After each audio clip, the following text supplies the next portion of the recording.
What's up, everyone? Welcome back to C&D Sports. Welcome back to C&D Chats. We've got our second episode of C&D Chats for you today. It's a hockey-based episode today.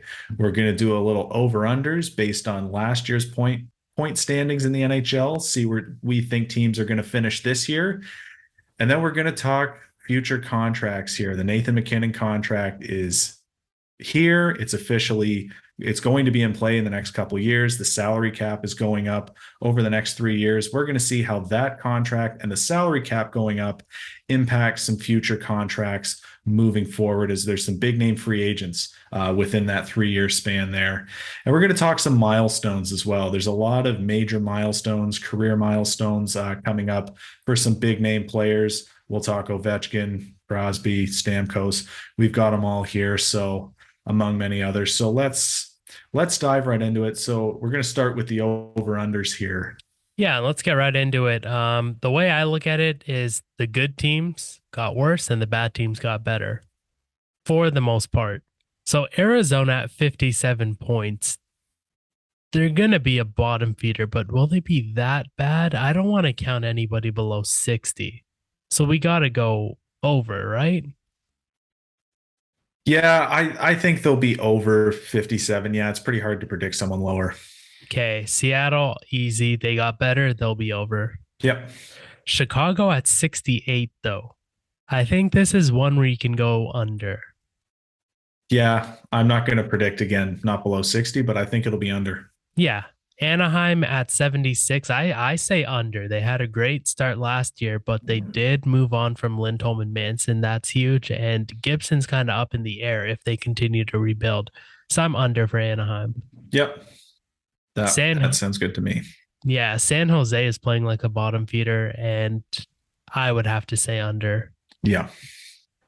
Winnipeg, this is a tough one. 89 points. They on paper are better than that, but are they going to play better than that? So what do you think there? I don't know, because I look at the team right above them in Vancouver and I see 92 points, and I think, can Winnipeg be Vancouver last year? Even Vegas too. Can they be a team that just misses out?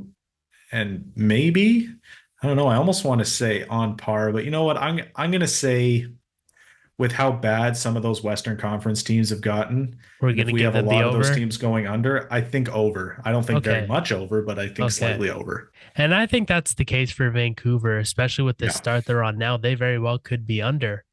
But for now, we'll stick with our pick for Vancouver to be that 3 seed, and let's go just slightly over. Yeah, slightly over. I think a mid 90s team is where they'd be at. And same with Vegas. I think they'll be about the same, so we can go equal here. I'd even say slightly over.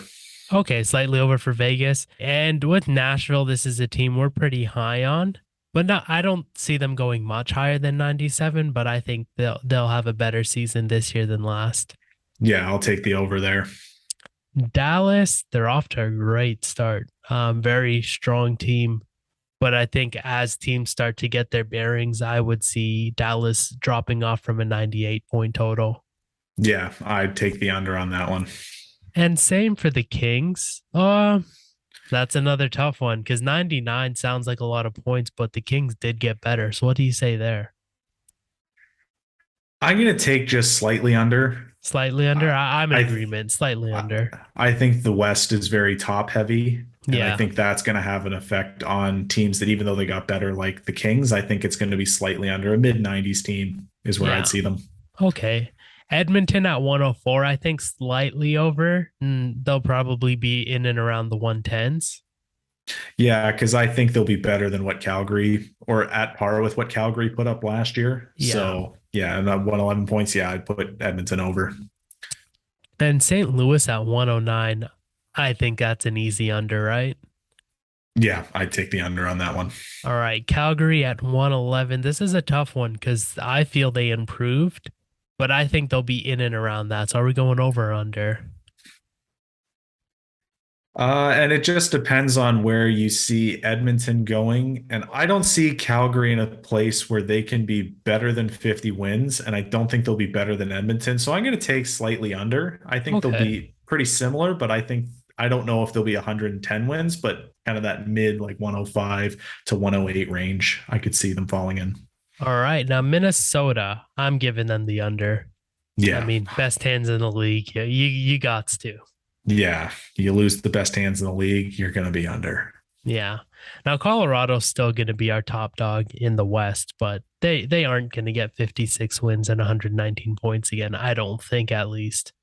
No, that's a point total that's similar to you don't really want to predict anyone lower than 60 points. It's really hard to predict anyone around 120 points. So yeah, Yes. I'm gonna take the under on that one. Not too much under. I still think they're the cream of the crop in the Western Oh, of Conference. course. Of course. Now we move on to the East, kick it off with Montreal at 55. Obviously, we're going to go over there. Yeah. Philadelphia at 61. They're playing like it. I'll give them the over as well. Yeah, I'll give them the over. New Jersey at 63. They don't deserve it, but we're going to give them the over. Yep. Ottawa, Detroit, Buffalo. I think they all get the over. I would give them all the overs there. Yeah. Now, Columbus at 81. I'm not a fan of Columbus going into this season. They haven't shown me anything. I want to give them the under. I feel pretty safe giving them under 81 points. That seems very high for what Columbus is. Okay, perfect. And then the Islanders, same thing. Good team, but they are playing some great hockey, so they may prove us wrong. Well, I don't think it's going to be too far under 84 points. I could see it being like 78 maybe at the lowest, but I think they're a high 70s, low 80 team. Okay. Washington, Pittsburgh, I think it's a safe bet to put them under 100 points each. So we'll give them the under. I agree. Mid 90s teams. Now, Boston. Oh my gosh, the start they're on. They don't miss Marchand or McAvoy, but 107 points, we got to give them the under, especially if we're predicting them to drop. 100%. Tampa Bay at 110. I want to give them the under because, again, the bottom teams in the East are that much stronger this year. I think that steals wins from these top teams. Especially in the Atlantic with Ottawa, because we have Ottawa, Detroit, and Buffalo, Detroit, all being in that kind of wild card mix there. And even like you look at a team like Montreal, if they're going to get a little bit better there, I think that'll be at the expense of some Boston points there and some Tampa Bay points. So, yep. And the Rangers at 110, I think I'll give them the over. I think they're going to be the best team in the regular season. So that would be our one team that we'd probably put in the 120s potentially. Yeah, in and around there. Toronto at 115. They're off to a rocky start, but they got 115 after a rocky start last season. I think they'll be in and around this, but slightly under. Yeah, I'd probably say maybe 113, 112, but I think they'll be above 110. And it's the same story for Carolina. They're a great team, but I think with Pacioretty being out for so long and some of the depth they lost this offseason, I think they'll be slightly under 116. I think the East is still, it's top heavy, but I think the top is a lot closer than it is going to be a lot closer than it was last year. Yeah. And we rounded out with Florida at 122. I think, especially when you lose Uyghur, Huberdeau's a loss. They bring in Kachuk, that mitigates that, but losing Uyghur and with Ekblad being up for so long, I think that drops Florida down quite a bit. Yeah, because I don't have them finishing top in the Atlantic. We have them finishing third. So 122 points is not a third in the Atlantic point total there. So definitely the under. And I think by a pretty significant margin. Probably about at least 10 points, but yeah, that's it. And now we'll move on to NHL milestones. Lots of potentially historic milestones to look at this season and even in some seasons beyond. Let's start it off with Ovechkin here. So everybody knows Ovechkin's eyeing down Gretzky for the top dog in terms of goal scoring. He is currently at 782. But in this season, it's very likely that he passes Gordie Howe, who's at 801 goals. Yeah. That's about 19 goals to tie, 20 to pass him. So that's a record to look forward to this season. How many games will that take? Well, let's say it takes him about 40 games.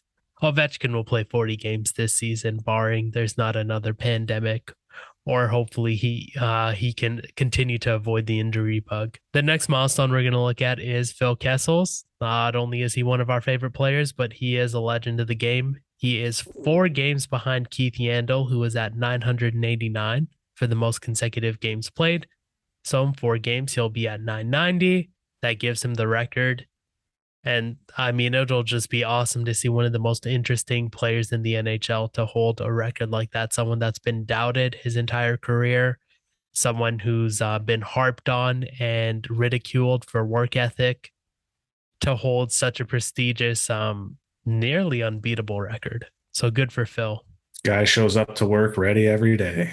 Every day. Then the next one, and this is fun for Caleb and I because we grew up watching these guys play. It's Alex Ovechkin and Sidney Crosby. They're both currently at 1,415 points, and with 85, they will hit the 1,500 point mark. That'll put them in the top 16. They're currently both top 20, but that'll put them in the top 16, and that'll continue to add to what have been 2 very prestigious careers. And these guys have been compared with each other for so long, being the top overall picks in back-to-back years, having the same rookie seasons as each other. For them to be at the exact same point total this late in their career, I think like you can't write stuff like that. That's just really cool to see, that they are still neck and neck after all these years. Yeah, it'll be a fun season. The other one, don't forget about Steven Stamkos and what he's meant to the game of hockey. He is currently sitting at 487 goals.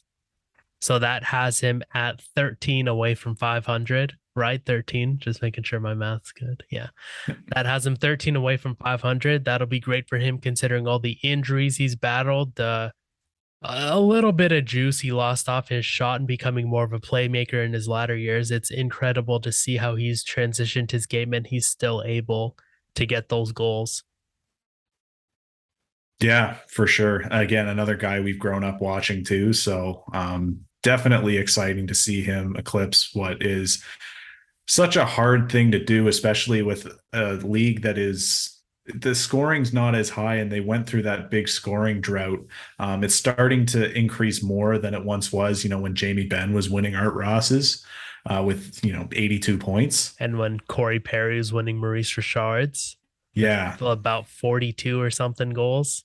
Yeah, we're starting to see more 50s. We saw Ovechkin score 60. So it's something that maybe we'll get back to that point. I don't think we'll ever get back to, the scoring from the 80s where Gretzky was able to do it at ease. Mike Bossy was able to do it at ease. Guys like that, even with Ovechkin too, early on in his career, they were still scoring at high rates. But it is cool to see someone score 500 because other than guys like maybe Austin Matthews, when are we going to see more guys do that? Yeah. Very similar to in baseball when Pujols hit 700. When are we ever going to see that again? There's certain marks that you just see. You're like, oh, this is cool, witnessing history. Then our last milestone, and this will be probably of this list potentially the toughest to get to, is second most wins all time for Marc-Andre Fleury. He sits at 520. Patrick Waugh sits at 551. So he needs 32 wins to get it. It's very possible, especially with a good Minnesota team, but he is getting older. I think this is a record he will get to, but this will be the toughest of all these players to get this season. And that'll put him second behind Marty Brodeur, which, I mean, if he wasn't a Hall of Famer before, he most certainly is now. And I think what Fleury has going for him is that last year, the Minnesota Wild could feel safer throwing out a tandem with him and Talbot. I don't think they feel that same way with him and Gustafson. No.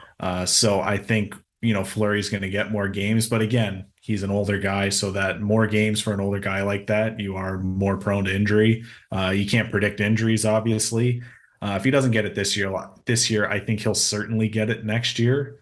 Because I think he would have made a significant dent, but I do feel confident that he's going to be able to get that, to get the 32 wins there to push him ahead of Waugh. Right. So now that we're done milestones, we'll move to the NHL contracts after the Nathan MacKinnon deal. I know this deal's been finalized for a couple of weeks and you've been chomping at the bit to get to this. You've been really eager to talk about this. So let's get into it now. We'll break down the MacKinnon deal and see how it affects some very big free agents in the next 3 years when the cap is supposed to go up by $10 million in that time.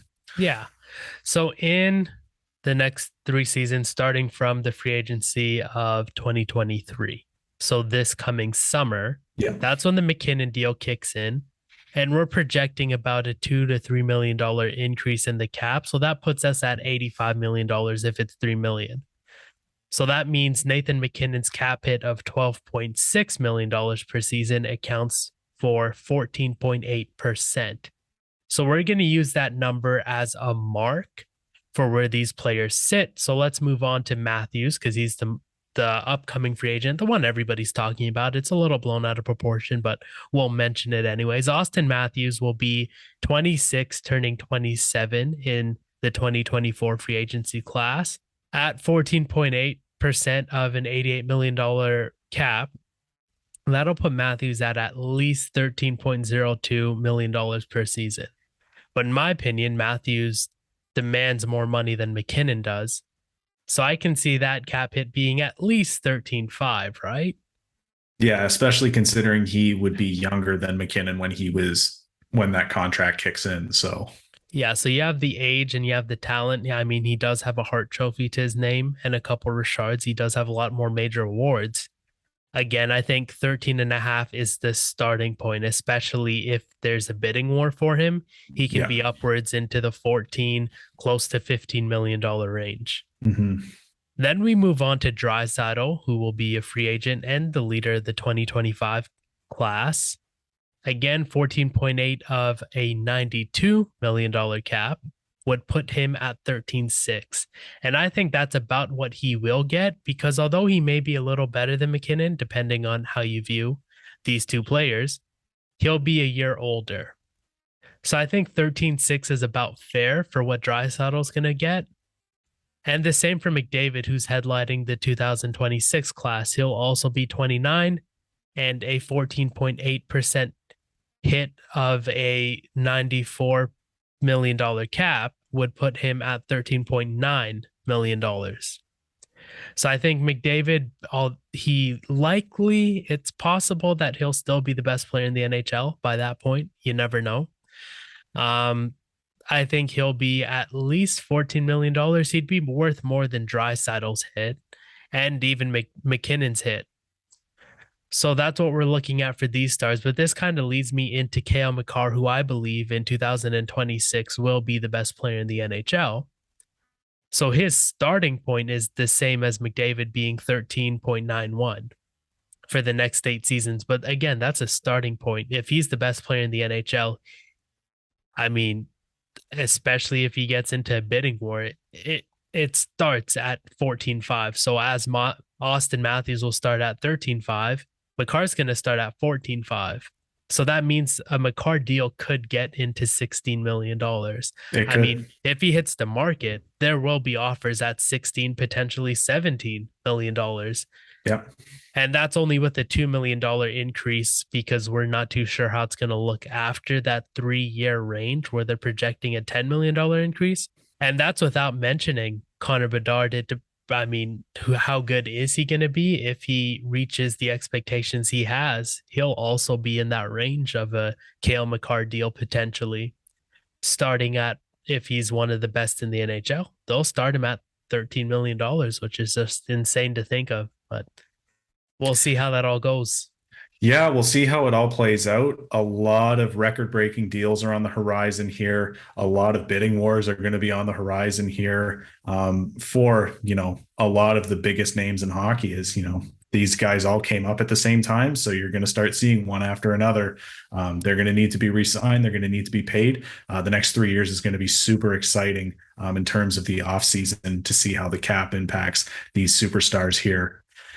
And with that, that'll do it for our second episode of C&D Chats here. Thanks for watching, guys. If you like the video, give it a like down below. Subscribe so you don't miss any of our other uploads. Comment down below what you think of our over-under picks, what you think of the milestones here, and what you think of the contracts moving forward. We want to know your thoughts in the comments below as always. So again, let us know and we'll see you in the next video. Peace.